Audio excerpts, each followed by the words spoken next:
Hi, everybody, and welcome to Build.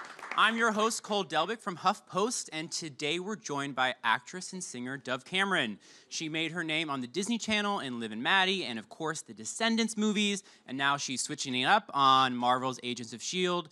Dove plays Ruby, a mysterious and fiercely intelligent teenage assassin with some serious mom issues. She's a much welcome addition to one of my favorite shows, and we have a clip from last week's episode, so let's take a look.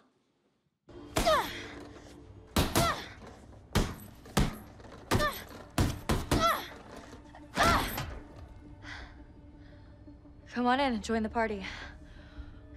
Oh, you can talk. When I feel like it. What is this place? A safe house. Why are you here? I live here. Why am I here? You will get all of your questions answered when you get them answered. From who? Mother.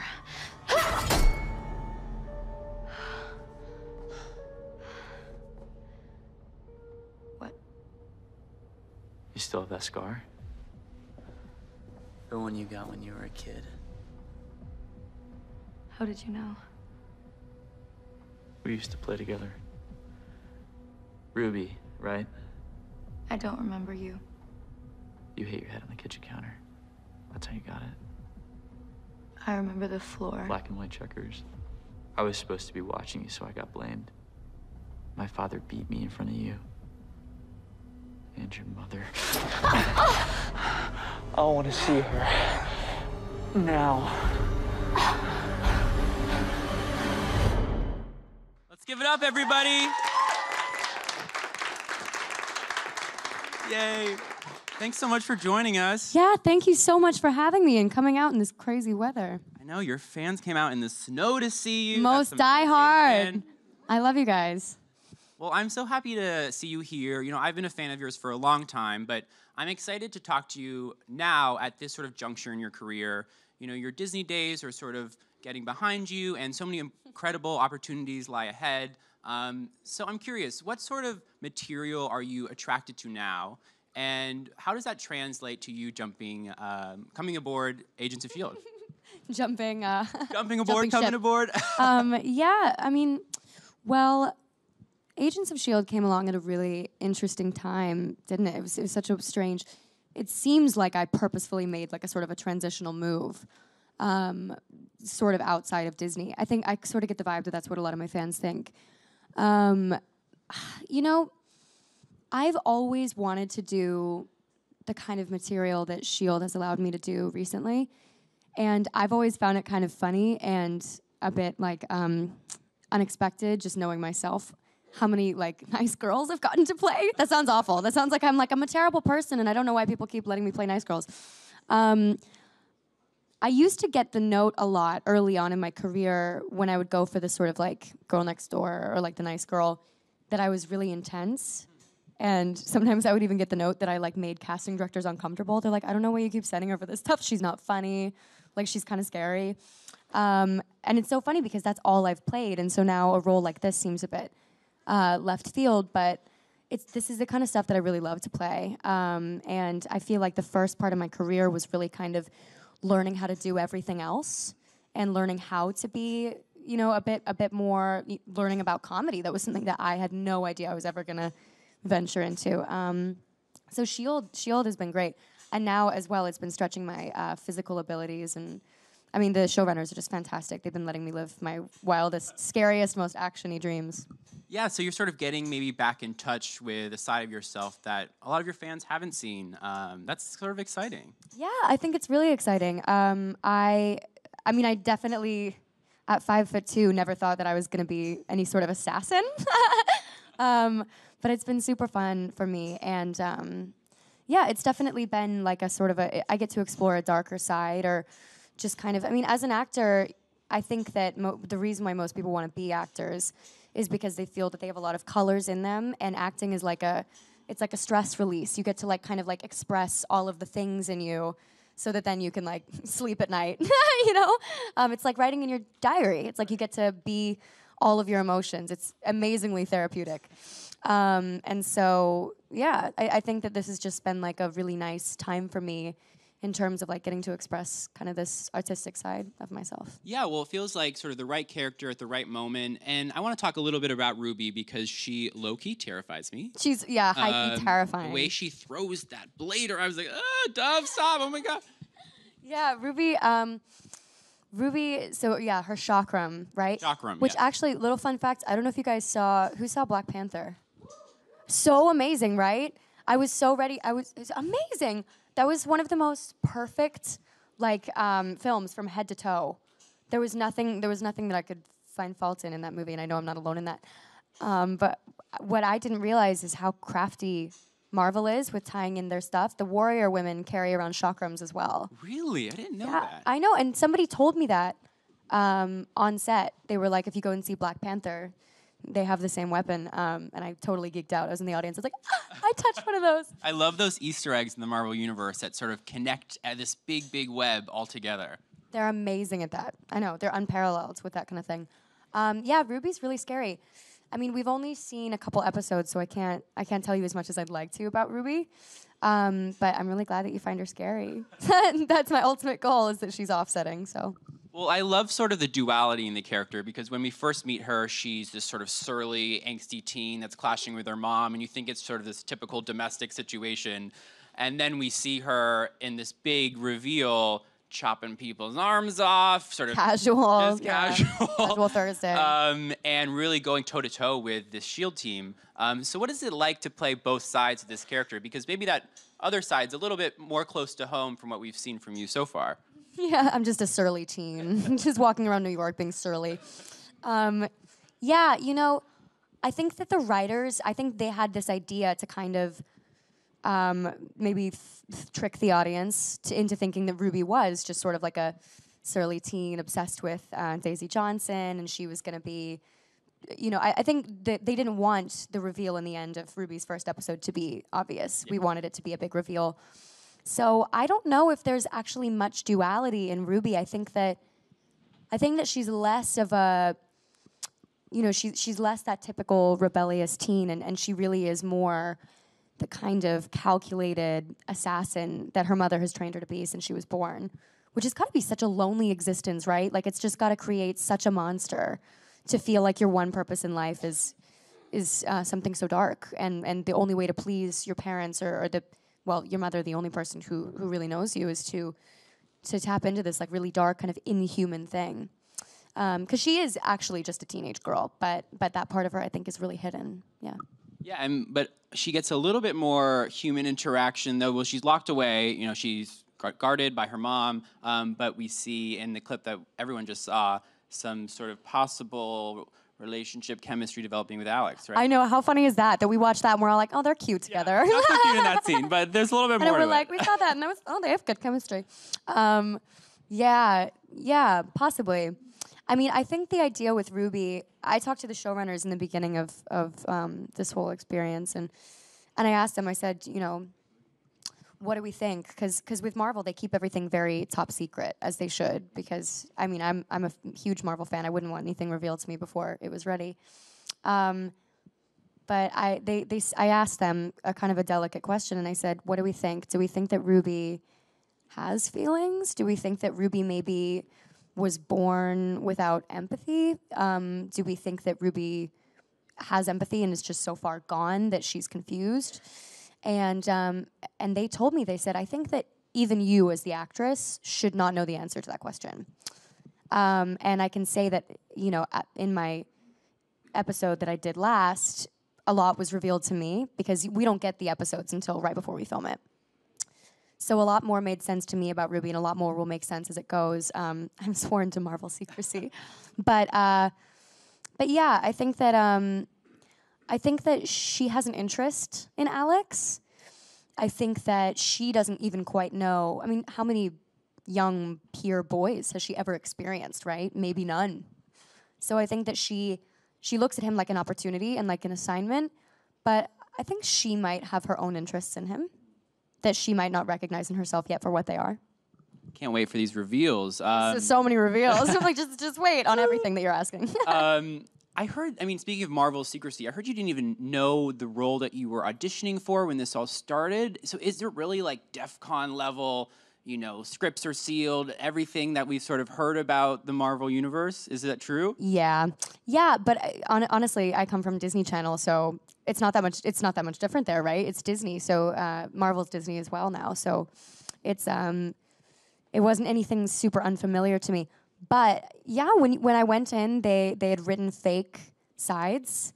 They'd written sides that never actually ended up getting filmed, and it was because then if the actresses read it, you know, who's to say that an actress wouldn't get on her Twitter and reveal something about the show? So they make up these sides that you read in the audition room, and they give you as little details as possible. They told me all that was there was Ruby, 17, cunning, cooler than you, in quotes. Cooler than you'll ever be, I think. And then it said, mysterious obsession with Quake, Daisy Johnson. And that was it. But in my experience as an actor, one big thing that I've learned is that if I try to go in and I like psych myself out that I need to be, because you know, the job of an actor is just to fill a role.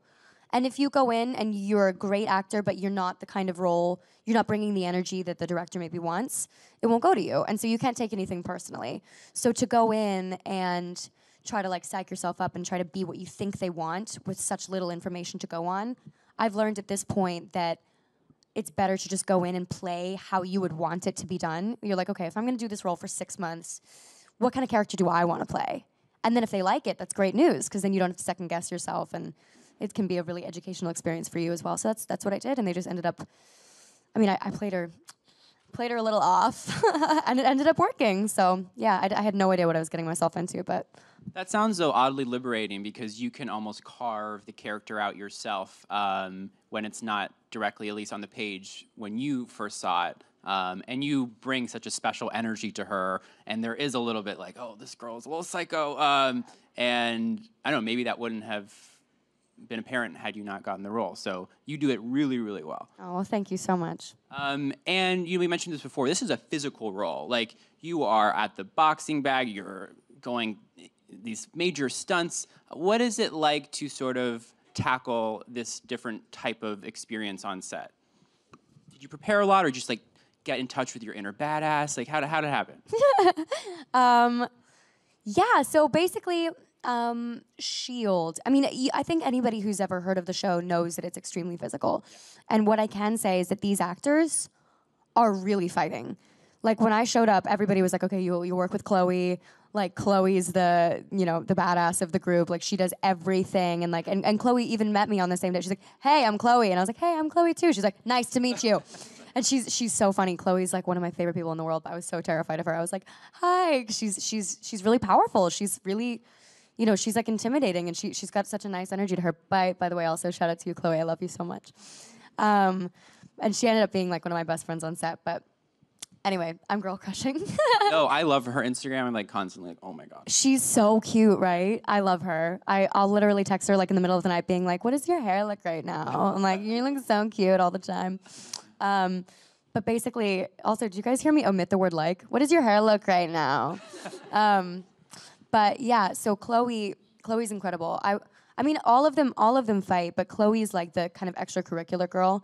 She'll be like, if you want to meet up on the weekends, like Saturday, I just want to fight. Like, let's make this fight the best fight we can ever fight. Like, let's just do it. Like, I'll train you, whatever. But everybody's like that. Like, everybody comes in and like they're all like, yeah, we'll like work out with you. We'll like make it like a training day, because you never know what to expect on S.H.I.E.L.D. You never know what you're gonna have to do. But yeah, everybody's so amazing. I can't tell you too much about the physical stuff that I have to do or get to do really. But what I can say is I was really in over my head at first. It's the boxing itself. I was like, you guys know I'm really small, right? They were like, it's fine, we'll make it look good. It does look good. It was very convincing, and so I was like, oh, thank you. You're very kind. You know, that's so nice to hear about sort of those behind the scenes moments. And you know, this cast has been together for 5 years. It's one of my favorite casts I've ever met in my whole life. So what is it about that makes them so tight knit? They're just the best. I don't know. I'm like blushing and crying. They were just so welcoming. Like my first day, it was really, they were like, welcome, like you're part of the family now, and everybody like really made an effort to talk to. Sorry, can you guys tell? I've had this. Remember when I tweeted that I was sick like a month and a half ago? I'm still coughing, you guys. It's terrible. Oh, no. So I'm sorry. I know I'm talking like this, and I'm like trying not to cough into the mic. There we go.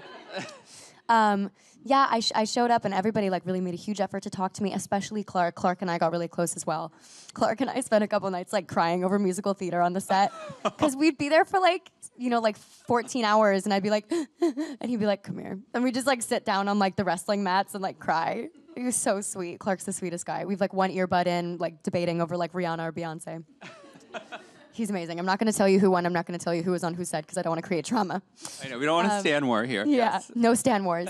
But yeah, the whole cast. And I got really close with Ian and Elizabeth as well at the end. Yeah. Your character does have this sort of obsession with Daisy Johnson. She has a poster Just of her. like in real life. Yeah. Right. Poster of her in her room. But it's this interesting tension because you are sort of on this anti-Shield team, but idolize Daisy. So what can you tease about that? Might Daisy bring Ruby over to the good side? Is there any redemption to be had here? That's a really interesting question. I've never been asked that question. It's so funny because I just came out of this whole world, and so now I can tell why it would be so confusing. Well, I can tell you that anything is possible in this show and in the Marvel Universe. I mean, there's a kind of a yes and a no to every question that you've asked. Like, Ruby is a very unpredictable girl, and it's just a really big arc. It's a really big arc is all I can really say. Ooh, I can't wait. I know, you'll be very pleased. It's very crazy. Well, we're going to put your acting aside for right now, but I want to talk about music. You have so many fans in that arena, especially with all your work on the Disney Channel, and I know you have some sort of exciting news to share. Yes, yeah, I actually, I promised my fans I was going to have some music news today, and I was going to go somewhere. So basically, guys, here's the delay with that. I was going to go somewhere, and I was going to announce something, but the snow has shut down the whole building.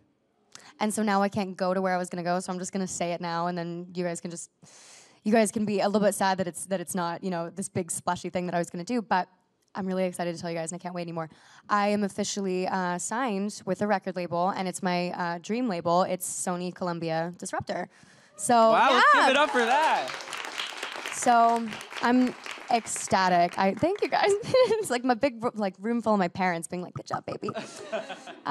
Yeah, I'm so happy. I've been wanting to be signed. I mean, with Columbia's incredible. They're unmatched. I've been wanting to be signed to them forever. So I'm really excited. And right after Descendants 3, I have a whole bunch of songs lined up, and yeah, you guys are gonna get some actual content for once. I've been promising it since like 2011. I'm like, my album's coming this year, you guys.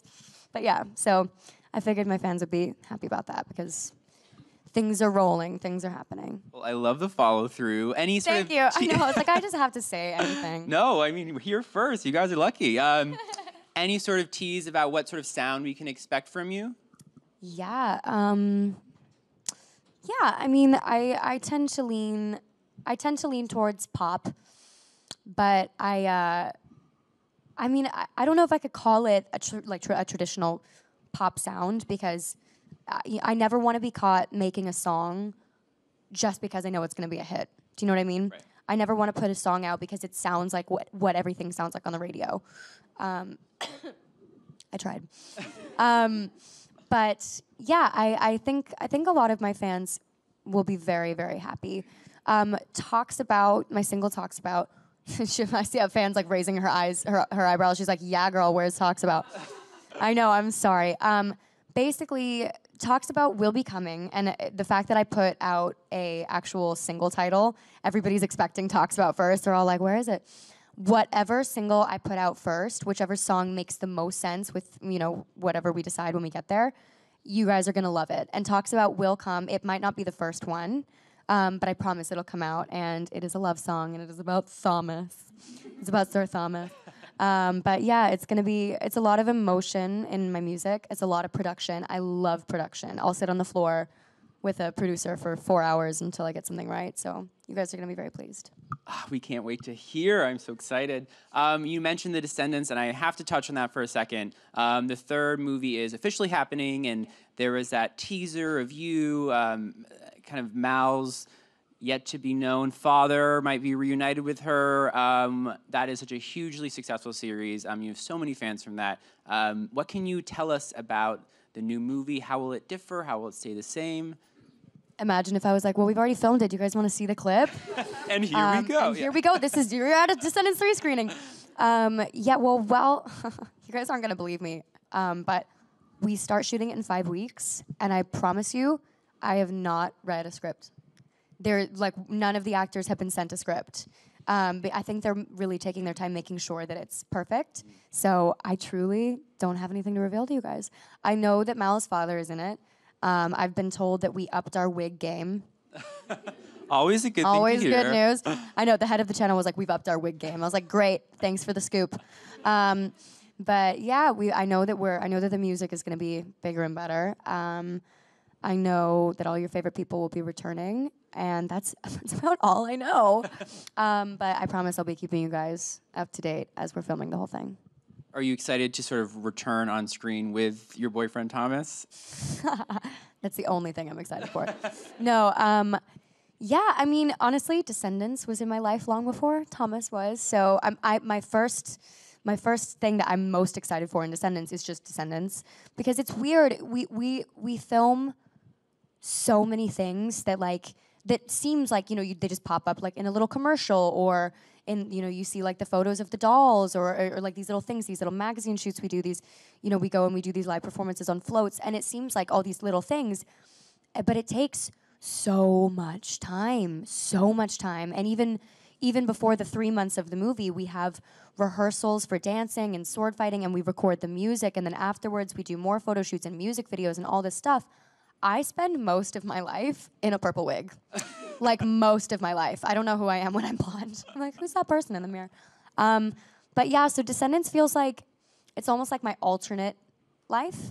It's like I'm living like a dual life. So to go back to Vancouver and to stay, in the same place as I've done the first 2 films, and go to the same rehearsal space and get the massive boots back on to make me look like I could possibly be leading that group. So funny seeing me like 5'2" being like, get down here and listen to my orders. But yeah, so yeah, I couldn't be more excited to dip back into the world. And of course, yeah, I love having Thomas with me. I love him. He's my lover boy. Well, fans can't wait for that. And we were going to go to audience Q&A, I promise. But before that, I love your work with Kristen Chenoweth in the movies. And, she recently... In the movies. She recently revealed that should the Wicked movie ever go into production after years of development, she would recommend that you play Glinda. And so what was that like to hear that Kristen Chenoweth recommended you? Well, for some reason, you saying that right now, I'm like crying. You saying that to me, I'm like, I know. Yeah, well, I'm going to cry.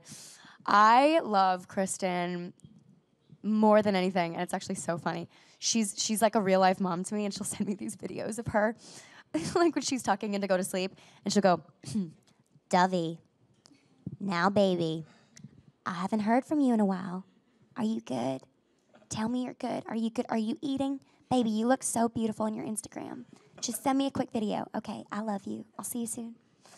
Oh my God. She sent me, but she'll send me those, like how your mom does, where she's like, are you taking your medicine? Are you sleeping? So she's just like this really incredibly nurturing, like maternal, like she's one of the only people that I would tell anyone in the world. I'd be like, she's the only person that don't meet your heroes doesn't apply to. Like, so that's why it makes me so emotional. Not so much because she was my hero my whole life, but simply because she's like this human that shouldn't exist, She's like an angel, and I love her more than words. So to have her support in anything, it is a massive deal to me, and especially to have her support in something that was so near and dear to her heart, and a role that really formed me as a performer and an actor. I mean, yeah, feels like I'm living in a It's like I've died and gone to heaven. Feels like I'm living in a false reality. But yeah, I love you, Kristen. She's a national treasure. But She's a national treasure. But anyway. Have you been approached? Has there been any conversations about you taking on the role? Well, Wicked is one of those things that we're all kind of like, when are they actually going to make the movie? I know, same. I'm like, my alarm's been going off on my calendar for 10 years. So, I mean, I'm talking to the right people. I can promise you I will audition. They haven't auditioned anybody yet, I don't think. I don't know. I can't speak on that. I'm not involved at the moment, but I don't think anything's really happening yet with that. But I will keep you guys updated. It's like one of my dream roles, so. She will audition. That's what I want to hear. I will audition. That's all I can promise. Okay. I'll be very prepared. I'm going to turn it over to you all. Who has the first question? Hi. Hi. So my question is, how did you know that you wanted to, move away from Disney, and when did you know it was, the right time to move away from Disney to more adult, areas? Okay. I'm really trying, you guys. It's this snow, I swear. Good question. So it's funny. My career has been one of those things, and it still feels so funny to be like, my career. But it's been one of those things that's just had such a natural evolution. And funny enough, people keep asking me that same question because I know it really looks like I've attempted to move away from Disney. But actually, if you look back on, I guess, sort of the decisions I've made, just as an actor, you go out for as many things as you can, and you book what you book. And if you book a role and it's really a terrible idea, you don't do it, obviously. But most of the time, you just kind of follow your heart and you take the next job and you learn. So if you look back at season 1 of Liv and Maddie, way back, I actually did this movie called Barely Lethal, which was in the middle of season 1 and 2 of Liv and Maddie, and that was a film that was a more adult role, and there were some things in that were not for my Disney audience, and I've done other things as well outside of Disney that they've been really kind and totally supportive with. The only reason I brought that up was because that was literally season 1. And so, there's never really been a concerted effort to move outside of Disney. And I know that Hairspray Live and Mamma Mia and that kind of thing was a bit more on the path of Disney. It didn't disrupt anything. But I've never actually tried to be a part of be a Disney girl, as everyone likes to kind of say. And I've never tried to break out of Disney. They've been very supportive. It's like your parents being like, baby, I'll love you no matter what you do. They're very if you can fit it in, you should do anything that you want. So I've never tried to move away from it. Agents of S.H.I.E.L.D., I don't know if I had the emotional maturity to do that when I was younger. Ruby's definitely a more dynamic role than I might have had access to when I was 18 or so. But yeah, it's just kind of naturally evolved. So yeah, I don't know. It seems like I really tried to break out, but I haven't. And I'm also still really happy with Disney. It's I'm really happy in my relationship with Mickey Mouse. But yeah, I've got another Descendants movie to go, and I don't feel like I'm being kept anywhere. I like that. That feels like a very healthy sort of relationship and professional, moment with Disney. Yeah, it's definitely, they've been very kind, and there's a mutual respect and love there. Yeah. Great. Next question. Hi, Dove. Hiya. So you said you're a huge fan of Marvel. Is there any one specific actor or actress in the Marvel universe who you haven't worked with already that you would love to work with? I mean, yeah, I'm going to go ahead and say Natalie Portman. Does she count? Oh, I mean, God. yeah, she's got to count.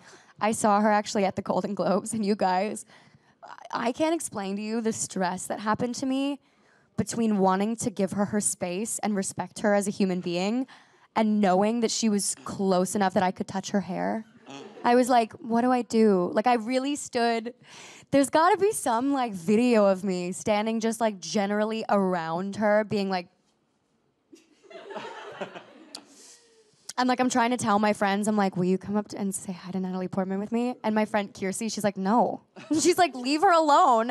I'm like, Kiersey, please do me this one solid and be my wingman and come up to Natalie Portman and let me touch her hair. She would not have my back. By the way, Kiersey, still mad at you.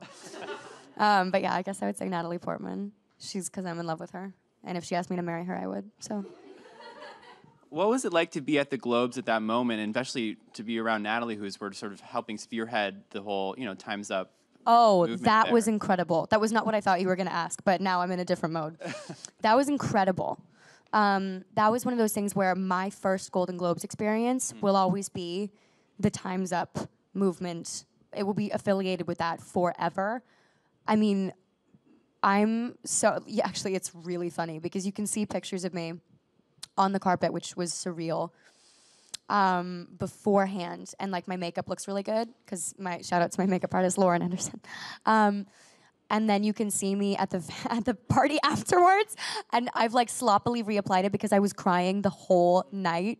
Like I really sat there and like people were like trying to like eat food and talk. And I was like, don't touch me. I was like, I'm watching something very important right now. And it was so emotional. It was so... I mean, I just feel lucky to be alive right now, And so then to be in the same room with all of these incredible, not only women, these incredible women, but like these incredible humans who were taking part in something so much bigger than all of us. Like, oh, you guys, I'm just a crying mess up on the AOL build stage. But what I was going to say was I have a sneaky 4-second video of Meryl Streep on the red carpet. Oh my God. Because she walked right in front of me. It was like all of I don't know if you guys have seen that shot of all of like the Time's Up, spearheading women on the carpet. They all like got together and it's like Reese and everybody. And there's just like, you see me in the background actually with Philip, my manager, you see me in the background with Philip just like giving them all of their glory. And I was like, that's Meryl Streep. And I took a video of her on my phone because I was so scared to talk to her. It's just the back of her and she's talking to somebody else. And I was like, that's all I need, Meryl. That's all I need from you. Thank you. I mean, as we all would do. I was like half expecting it to like disappear and burn on my phone. Like you're not allowed to have this purity on your phone. Can't be captured. Exactly. I know she like doesn't appear. I was like, I knew it. I have to post it on Instagram though, you guys. It's really embarrassing, but I think that we all need to see it. Love to see. Okay, next question. Hi.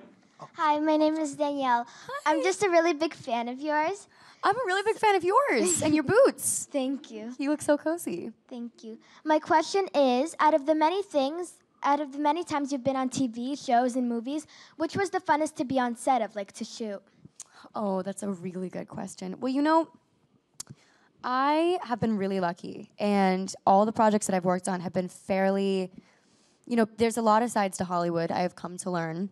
But I'm lucky enough that I don't know that firsthand. Like I've had a lot of really stressless and like celebratory and kind and supportive sets, and it's really the people that make it, right? And I've had the most incredible people. Most recently, I would say I had the most fun on Agents of S.H.I.E.L.D. There's a lot of footage on Chloe's phone. Half of which I'm hoping she sends to me, the other half of which I'm hoping somehow gets deleted before anybody can see it. But I had so much fun on the S.H.I.E.L.D. set. I don't think I've laughed that hard since probably Liv and Maddie. And then I would also say Liv and Maddie because that group of people is so insane, like so crazy. Most of the comedy that you guys saw, like most of the comedy you guys actually didn't see. Like there's so many bloopers and so much of that was improv related that that cast and I just bonded for life. I'm just begging Disney Channel for like a 1-hour reunion episode. Please, the least we could do. Yeah, this is me pressuring them. I'm saying it publicly now. But I guess I would say either Agents of S.H.I.E.L.D. or Liv and Maddie. Or I don't know, Hairspray Live was amazing too. I've been really lucky. I love every cast I've ever worked with. And we have one more question for you. Hello, Dove. Hi. So my question to you is that, do you have any favorite moments to acting in Disney and the Marvel series right now? Any favorite moments from Disney and Marvel? Yes, correct. You mean like my own experience on set? Yes. Yeah, loads. Kenny Ortega, who directs Descendants, is one of my favorite people in the entire world. You guys, You have no idea how funny he is. Like, he's just one of those people where, like, because he's very dapper and he loves his fedoras and he's like a really snappy dresser and he's so charismatic and he's really professional and he's hardworking and he's like this otherworldly legend, right? But it's so funny because you never get to see like what an absolute goof, crazy person he is, and he loves to pull pranks on set. And he's the warmest, most like nurturing, like he's like a child. He's like an 11-year-old boy. And he's just one of my favorite people in the entire world. So I would say that most moments with Kenny on set for Descendants are my favorite moments because I'm hoping he adopts me one day. I love Kenny so much. If Kenny and Natalie Portman would just get married and then adopt me, and then Meryl can like somehow cut in, and then we can all just get a large house together. I'd watch that ideal. sitcom. I know, I'm pitching a lot of ideas, you guys. I'm pitching a lot of ideas today. I'm just hoping you guys go with one of them, mostly that one. But yeah, I would say any moment with Kenny is one of my favorite moments with Disney. And with Marvel, I mean, Clark is kind of the life of the party on Agents of S.H.I.E.L.D. He's so funny. So much of what makes it, of Clark's material, is his pitches. They're his improvs and his lines and like all these like little funny like Phil Coulson-isms are his ideas. And he and actually Ian have me in absolute stitches. But yeah, anything, I get really close with my cast members. So anything relating to them those are always my most fun moments on set. Well, we can't wait to see that behind-the-scenes footage. Make sure to No, text I'm Chloe. terrified now. I shouldn't have said it. We have to let you go, but thank you so much. Everyone, make sure to watch Agents of S.H.I.E.L.D. on ABC, and let's give it up for Dove. Yay!